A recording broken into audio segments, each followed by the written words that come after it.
Hola a todos, bienvenidos a otro fantástico y emocionante episodio de Gracias por Preguntar. Estoy aquí hoy con Gabriela Castillo y Carolina Persa y el episodio de hoy va a ser en inglés. Si lo quieren ver en español, por favor, diríjanse a nuestro canal de YouTube. Vamos a poner el link en la descripción para que lo puedan ver con los títulos en español, pero este episodio por facilidad lo vamos a hacer en inglés. Así que, welcome Carolina, welcome Gaby to another episode of Gracias por Preguntar. Thank you for asking our podcast. We're so grateful that you joined us, that you accept our invitation to be here. So how are you guys? Thank you. I'm really good. Thank you, Catalina, for being here. Sorry, I just interrupted you, but yeah, go ahead. Sorry. Thank you, Andrea, for inviting me. Thank you, Gabi. It's very nice meeting you. Yeah, you too. Having me here, it's a pleasure. So we were just chatting, you know, our pre-show chat. We always do it with Gabi to know like what we're going to talk about, what's the topic, what's the latest gossip in our lives. And then we just jump into it. We always do that. It's just our routine, I guess. Yeah, exactly. I like that. Yeah. And before we started, we were just talking with Carolina about how she's an access facilitator, an access certified facilitator, sorry. And she's also a relationships done different facilitator. She's on the road to becoming a job business facilitator, and she's a maestro as well. So, wow, Carolina, and bar facilitator, of course. And so, what a resume! Exactly. So, our topic for today is what is an infinite possibility. So, I want to know, how did you found Access, and how did you came to this infinite possibilities of what these crazy tools do? How I came to Access? Through magic, through asking questions, I guess. But there was a friend or something, right? It wasn't a cognitive choice. It was when COVID started, I realized that it's going to be a big change in the world. And I realized I cannot do what I was doing before until then. So I asked the universe for what is available for me. And was an energy that I've always had since I was very little. I knew that there was going to be something that I will be doing later in life. And I didn't know that something was going to happen already. I thought like in maybe 5 to 10 years. And so I asked what, and then I went through linearity, what this reality, you know, what we know. And I said, oh, I'm going to open a coffee shop. And somebody said, that's not going to make you a lot of money. And especially during COVID, no matter how much you like that. No. And I went, okay, I will be doing real estate. And I started taking a course. And I was very excited during the first week. And then I was less and less and less. I still wanted to finish it. And I realized I'm never going to do that. And then I went into a state of relaxation. I said, okay, well, maybe I'll keep on doing what I've been doing. And then it's when the universe opened up this possibility for me. And I went to a friend of mine, told me about a friend who did this, who was a healer and did something that was very relaxing. So I went and I had a bar session, an access bar session. And right away, like I felt the energies moving through my body, and like things were already shifting. So I asked her, how can I learn to do this? So I took a class from her, and then I asked, how can I teach this? And then like one step led to another. And I was just, ever since I've been following the energy. So I don't cognitively know what I'm doing. I have the energy of it. But still, I cannot tell, oh, it's going to be this outcome, because it's not an outcome, it's a journey. And I'm enjoying it so much that I don't even care what's going to be, you know? Nice. Yeah. Wow. I love it. I love that story. Like, I'm going to do something that's not going to make me any money, but it will allow me to drink coffee. Like, that's a solid choice. No, when the lady said, we're going to make you money, I said, oh, then forget it. Because I know that I want to make money. I'm not here to suffer or to be, have little money. That was. Oh, I thought it was for the fun of it, actually. Oh, it has to be money. Money is fun for me. Yeah, I was thinking I was thinking about in terms of doing the job at the coffee shop. I thought it was like gonna be fun for you, but then I just realized that you were going in another direction, which is also fine. But it's really interesting that you came up or get this information and change everything in your environment just because of COVID, I guess. Because COVID made you change all of our daily lives, like I guess, and it's really interesting that you kept on going, because many people were really afraid in that time to make that kind of shifts in their lives. I mean, it's really interesting, and it's really, I mean, it's amazing that you just jump at the invitation, at the opportunity that you had. Well, I am very adventurous, and for me, things like that, like COVID was probably the biggest change ever in my life, other than the fall of communism, the collapse of communism in 1989. So, because I grew up in Romania, communist country, and when that happened, I was 15 at the time, and it was like, well, that was the biggest change ever. And then when COVID started, I recognized the similar energy, and I said, well, this is the time for a great possibility for me. I know that I cannot ever go back to what I was doing. I cannot ever be in an office, so I demanded a change. I demanded of me, and then it was a request to the universe. And because I'm so adventurous, for me, it was so exciting. And I remember I was telling, because a friend of mine reached out to me to see how I was doing, and I said, well, I'm doing great. I was working from still in 2020, and it was so amazing. My body got relaxed. And when my friend asked me, how are you doing? And I said, oh, I'm doing great. And she said, oh, I hope you don't mean it. So many people are dying. You're telling me that you are doing great. And I just didn't respond to that, because I realized, do I have to suffer because everyone chooses to suffer? You know, and I went with what I knew, still trying to figure it out, but the universe took me to wherever what I asked for, you know? Yeah, one of the things that really pinged my attention was like, money is fun. And what I got with what you were saying is like, money is joyful for you. It's like you lit up and all your body went like, oh, money, it's fun for me. And that honestly is not a common thing. Like when people talk about money, when people mention money, they go like, I don't even want to see it. I don't want to acknowledge it. I just have to use it well because that's what we do.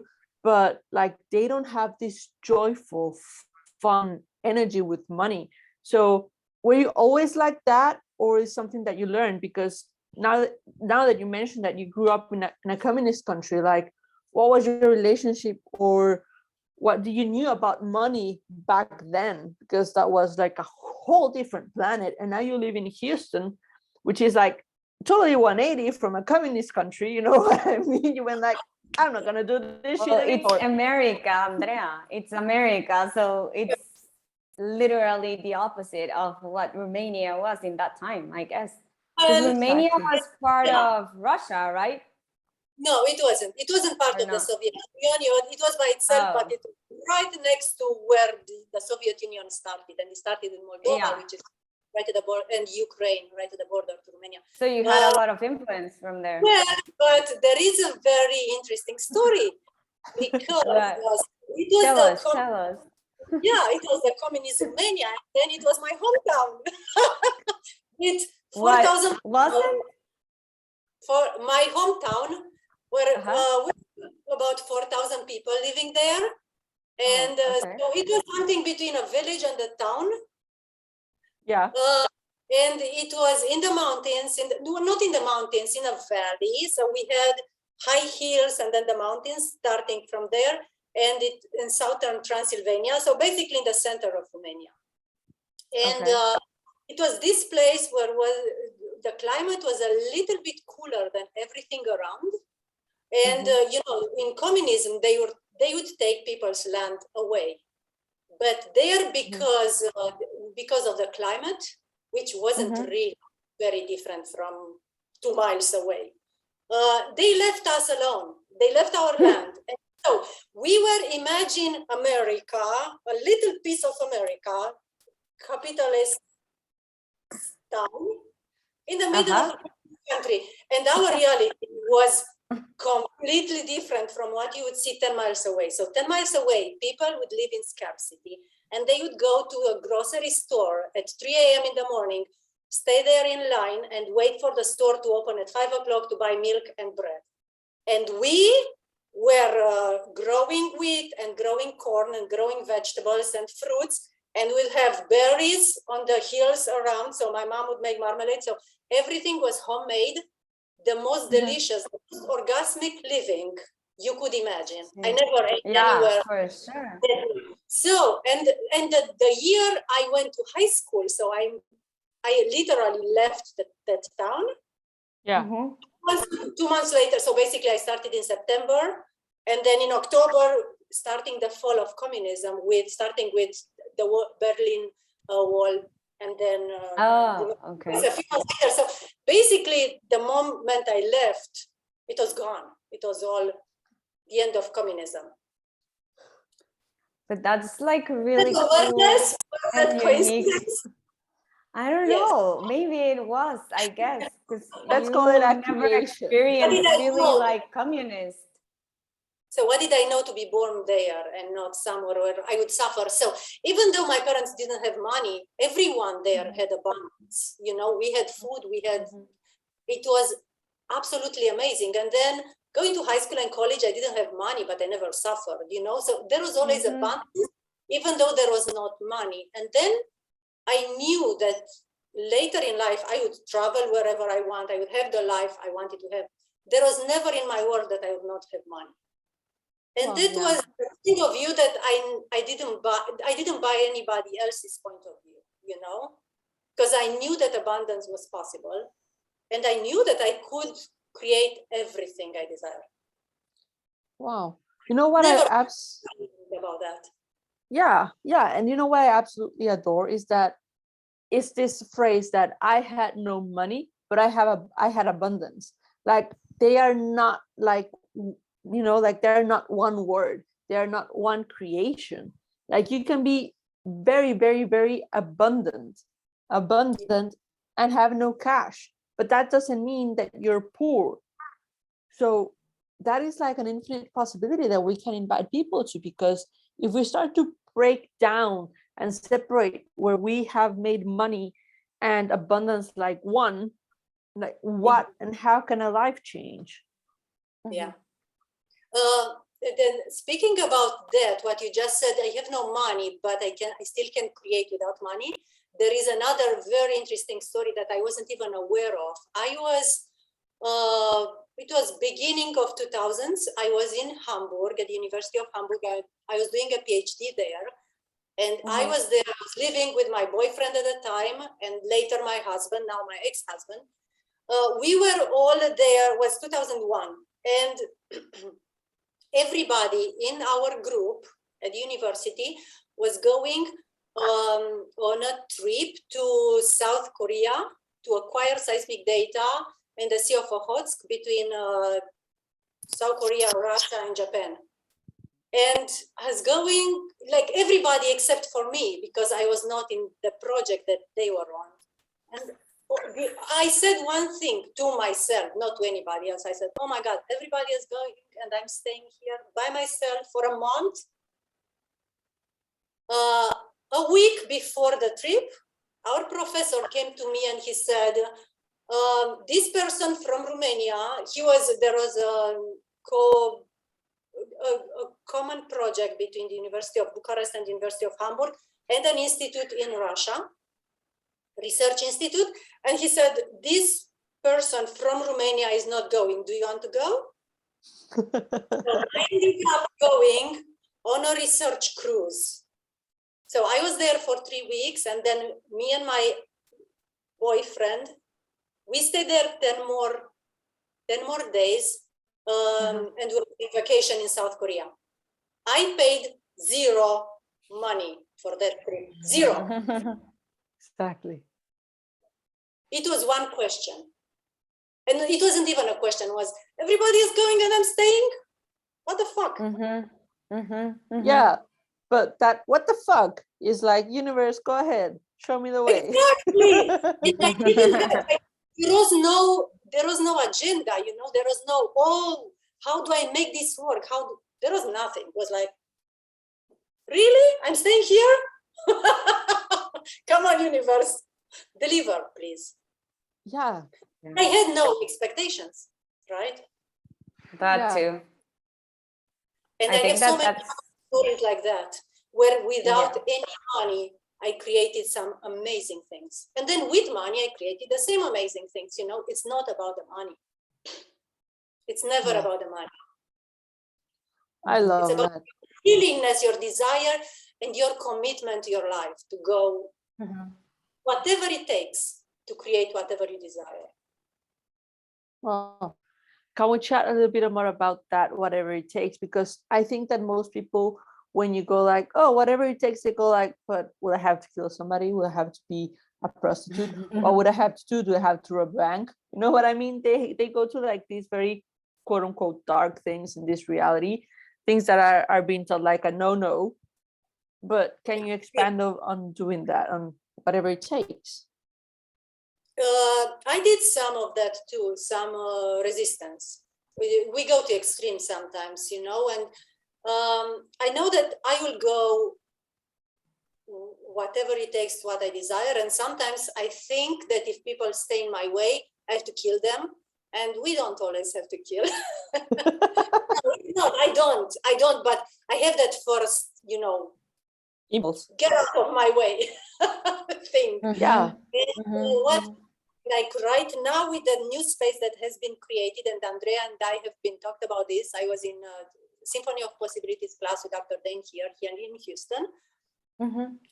We opened this space to, what if instead of creating from, I'm going to kill everybody that stays in my way, to melting everyone's realities, and be that change and be that inspiration and be the empowerment for people to choose something greater. So I will do, most of the time I'm not doing it from get out of the way or I'm going to kill you, but if it's required, I'm going to kill you. If you don't get it, that you don't stay in my way, because I'm not stopping. I know that. But most of the times, it's not required to do that. And I am committed to it. I know that my kids cannot stay in my way. Nobody can. If they want to go with me, they will go with me. And if they don't, they have choices. Yeah. Because I don't have a point of view that I have to be their mom. And that's what gives them the choice to go on this journey with me, and they love it.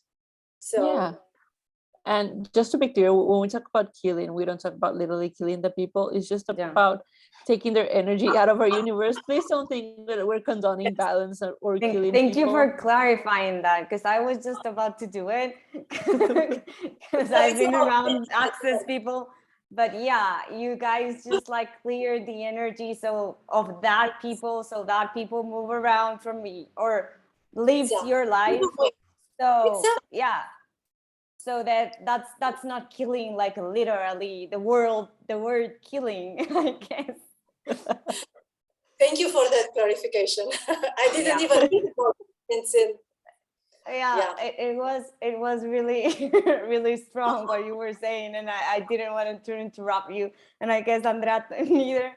So, but it's really amazing how your worldview and your perspective of what you wanted since really early stages of your life, because you were just making choices since you were 15 years old, because you changed countries, you changed your reality there, and then all of the things went one after another, and all of your decisions have been like really shifting around the world, or your world in that case, because you went from one place to another, and it was literally like extremes, because you were changing, and that's cool. Because I don't know if I know anyone who is like not afraid of that big of a change. Well, there is another thing too, that nothing went according to the plan. Nothing, not going to college was not according to what my decisions were. Moving to Germany was not. I was supposed to go to Canada. Moving to Houston was never part of the plan. So none of those big things were part of what I thought were my decisions. You said it correctly, because it's not a choice, it was a decision. I said, I'm going to do this in order to get to what I want. And it's never that way. We think that that's how we create. But when you ask for something, the universe knows better than you. And it's going to deliver. And I put a lot of resistance into that, you know. And oh, really? I fought me. It was me against me. Was what we call now in Access was the avoiding and defending mechanism, you know. Like, I want this, but I don't want it. But I'm gonna create something that's gonna stop this, you know. So I put a lot of energy, most of my energy, into stopping me. And it's very interesting because last November or October, I was in Croatia for the Maestro class. And I was there with a lady from Access, and I was telling her some of my stories. And she said, well, imagine, Catalina, if you created this much in your life by mostly putting most of your energy into stopping you, imagine now that you have the awareness and you have the tools, and how much more you can create when actually you are not stopping you. Yeah, I think that is pretty good, because most of the times, and I think both of you, I mean, said it like how it is, like we decide what is best for us and where we want to go and what we want to choose and what our life has to look like and what our financial situation has to look like and who we're going to be with and how our business is going to work. Like, we decided. We don't ask for it, and we just go like, it's going to go inside this box, and this other thing is going to go inside this other box. But then something changes, and then you go like, that's not what I wanted, you know, go like a little bit like crazy potato. But it's not what I decided I wanted. Exactly. And one of the things that I don't know if Dane has said it or someone has said it, that our imagination and our mind are actually a limitation. And what we decided that is the greatest thing or the greatest possibility, sometimes it's just like a grain in the beach, you know, like a grain of sand in the beach, of what can actually be possible. And I love that what this lady told you in the maestro class, because it went like, whoa, what if we stop fighting ourselves and fighting for what we have decided is the correct or the right way, or the, I don't know, whatever thing you want to put here to do, and we just go like, okay, this is how things are going, like what else can we do, what else is possible, where do we move on from here, like what else can I create? And I think that your life is a pretty cool representation of that, mine as well, and I think Gavi's as well, because all of our lives are not where we thought we would be and what we thought that we would be doing. Like, I know mine is not that, but it is greater, and I'm having so much fun with it that I go like, holy hell, what did I thought I wanted, what I wanted in the past? Yes. You know? Yeah. I know I would never chosen Houston, that is for sure. When we came here, we said, we're going to stay for 2 or 3 years. And it's been 16 years. And it's a wow. For me, it's wow, universe. Thank you for never listening to my limited points of view and limited decisions, not choices. Yeah. And yeah, when you said, Andrea, about how we limit ourselves, yes, like right now I'm asking, because I realized that there are things that didn't work out for me. And I realized I was, in those areas, I was choosing from other people's realities. Us having this level of awareness we think is our reality, and it never is. So I'm asking, what are the infinite possibilities for my future life and living? And I'm asking for clarity with what is my reality, what works for me, what is true for me, and choose from there. Because I'm not even completely aware what is true for me, and just let the universe show me and gift me, and you know. Yeah, and one of the things that I get might be like, oh, what are you talking about? Is that the willingness to be out of control, because we are taught to control, like this is A that goes to B, and then B goes to C, and then you can see the dotted lines that take you from A to B, and then here we go, and we go like, I'm going to be out of control. So you take the wheel, universe, and I'm just going to be here working and required of me to take me and to create the life that I really, really, truly desire. But to do that and to be able to create that, just to be willing to be out of control, that's like what may seem like a small step is like a very huge step into creating it. That's my take on that. And it's one of the hardest. Yeah. Yeah. Because this reality is teaching us how to control, how to be controlled, and how to control. And that's limiting us the most. Yeah. It's actually stopping us from creating what we truly desire. Yeah. And another thing you said before, and it comes like, I think for me in my mind is like, okay, so I'm going to be out of control. But then we have this invitation to create from relaxation, which is another thing that is so out of this world. And one of the things that I've heard said, and I'm not really sure who said it, that being in relaxation doesn't mean just waiting. Like you can have patience, but it doesn't actually mean that you have to wait to do like nothing. So can you expand a little bit on that? Because for me, creating for relaxation is still kind of new and kind of like, but I feel like I'm doing nothing. No, it's not doing nothing. Exactly. You put a request out there, you ask, and let the universe reshuffle itself. And also be ready to take action whenever the universe is delivering to you. And recognize the energy of what's this going to create for me if I choose this. Waiting is, we had this conversation before. I would be patient, and then I would go from patience to waiting. Yeah. And it was the moment that I was getting frustrated, and then I would ask, where am I misidentifying this as that? Because waiting is not wanting to go out of your comfort zone, and because it feels to take action is very so you have a situation, you put ask, and then the universe is sending you like messages, energies, and you recognize the energy, and you are still, then you start the waiting thing when you think, oh, it's not light. Well, isn't it light, or are you misidentifying light and uncomfortable as heavy? That's one of my awarenesses lately, that I started waiting, and then I would become angry, and then you recognize what's going on here. You know, what is this? And then I recognize, oh well, it's kind of time for me to get out of my comfort zone and take action. Not say, oh, this is being patient. No, that was waiting. That was okay. Well, let me stay a little bit longer in my comfort zone and let the universe do the work.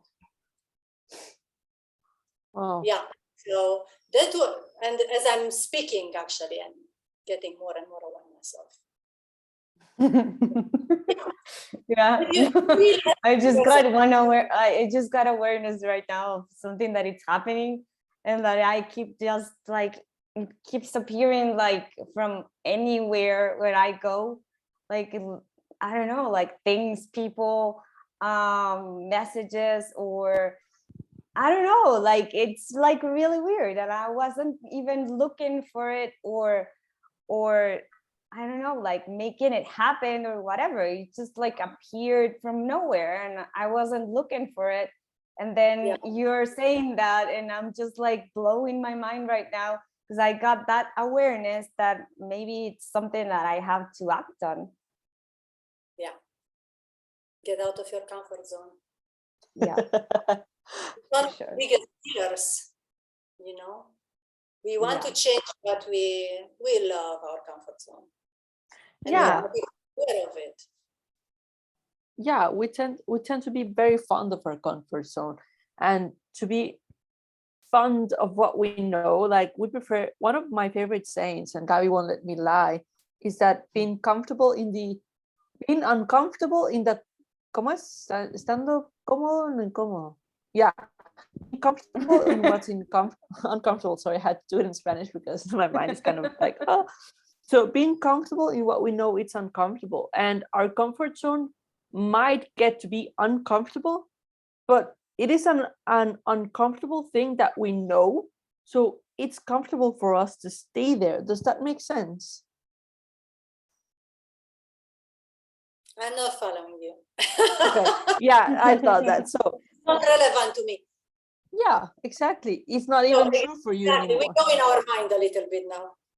Yeah. So what I realize is with the comfort, I love getting out of my comfort zone. Just many times I'm aware that I am in there. And when Gary and Dane say, ask questions, the moment you ask questions, the universe are going to give you awareness. It's going to give you awareness. So the only way to get awareness and realize I'm in my comfort zone with this thing, which I want to change, you know, you ask questions and then you get awareness. And the other thing is like that light and uncomfortable, that uncomfortable is at, for me right now, is at a much higher intensity than it was in the past, because I'm looking for a much greater future. Yeah. Than I've created so far, you know, and I'm more present, and I'm also more aware of other people's worlds and seeing what is my truth, what is the light that I'm buying from others. And so it's all that, like really being present and being in the question and not going into conclusion. That's another killer that I've realized. I would get some awareness and then I would go and define it. And that's when we limit the creation, because we go to, Andrea, you just said that, right? Like there are so many possibilities. Yeah. And why would we go into our little minds and little what we know, or even our dreams? My wildest dreams. I mean, everything I've created goes way beyond my wildest dreams.